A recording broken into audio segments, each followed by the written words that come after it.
All right, in this next example, example 3, we're going to take a look at a specific type of series, a telescoping series. So the way that we are going to determine if this series converges is exactly what the definition of convergence is.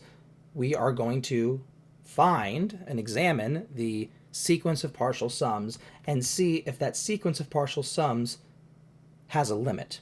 If the limit of it as n goes to infinity exists. So we're going to specifically take a look at its partial sums. So there is a little trick here that we're going to do that makes this process a lot easier. Is because we have this rational expression, it should be possible to perform a partial fractions decomposition on it to make it easier to look at and work with. So this was already done because the point of this problem is not to teach you partial fractions, but rather to just use a tool we already know how to, use a tool that we're already familiar with, partial fractions, and apply it to a new setting. So we did partial fractions back in chapter 7. If you want to take a look at that, I've got a video on that and the lecture notes. Okay, so we have a partial fractions decomposition where a and b are found. So a is positive 1, b is negative 1.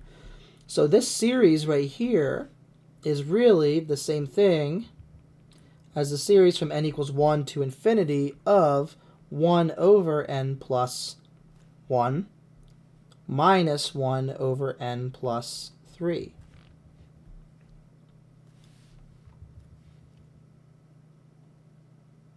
Okay?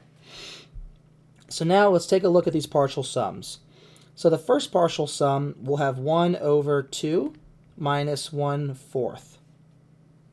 S2, the second partial sum, will have a third minus a fifth tacked on to the previous term. Sorry. Remember that a partial sum, the next partial sum is the previous partial sum, a half minus a quarter, plus our new partial sum. Plus the new term that we need, I should say. So it's not required, but sometimes it is useful to think of these as separate terms. Okay? So in S sub 3, we're going to have this whole thing from the previous partial sum plus our new term that we need. So this, my notes are numbered, so I'm going to just lower this down a little bit so this number 2 here, the page number, is not in the way. So this would be plus the next term, which should be, this should be 1/6 minus 1/7.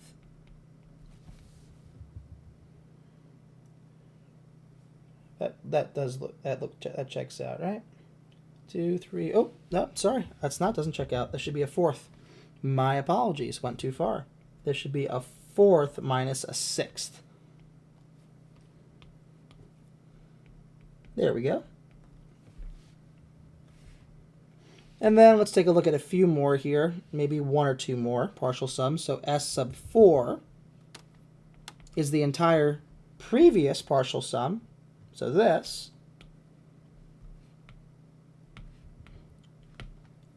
plus our new term, which is a fifth minus a seventh. And we'll do one more, S sub 5. Our whole previous one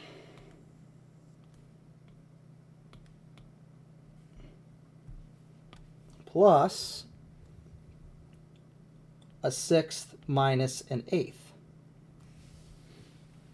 Okay, so let's take a look here. There is a pattern emerging. You'll notice that this positive 1/6 that appears will cancel 2 terms back. So we skip a term, and it cancels with this term here. Similarly, the 1/5 cancels with a negative 1/5 that appears 2 terms earlier. What about this 1/4? Yes, the 1/4 cancels with a negative 1/4 that appears 2 terms earlier. So the question is, what about this 1/3? Does it cancel with anything? No. Because the pattern here is that the positive number that appears would cancel with its negative counterpart 2 terms back. Well, this 1/3, if it were to cancel with a negative 1/3 appearing elsewhere, that negative 1/3 would have to appear 2 terms earlier. So skipping this term here, skipping over it. But this is the first term. There's no terms earlier than the first term. So this 1/3 doesn't cancel, it actually stays. Same exact rationale for why this positive 1/2 sticks around. It doesn't cancel with anything. Okay, so we can kind of flip this perspective. I started by looking at this 1/6 and working backwards, but we could also start with, for instance, this negative 1/4 and work our way upward. The negative number will cancel with its positive counterpart 2 terms ahead or further down in the sequence. So the 1/4 cancels with the 1/4 here. The negative 1/5 cancels with the positive 1/5 there. Negative 1/6, positive 1/6. And the exact same argument that we used for why a half and a third stick around is exactly why this negative 1/7 and negative 1/8 stick around. If there were going to be a positive 1/7 to cancel with this negative 1/7, it would have to appear 2 terms onward or downward in the sequence. But we don't have those terms because this is a partial sum and we stop at this point. So the negative 1/7 sticks around and the negative 1/8 sticks around. So if we simplify this S5, it looks like we have 1/2 plus a third minus a 7th minus a 1/8.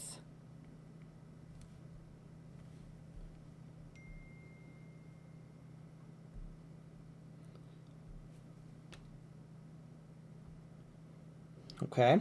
Same thing happens with with the 4th order partial sum.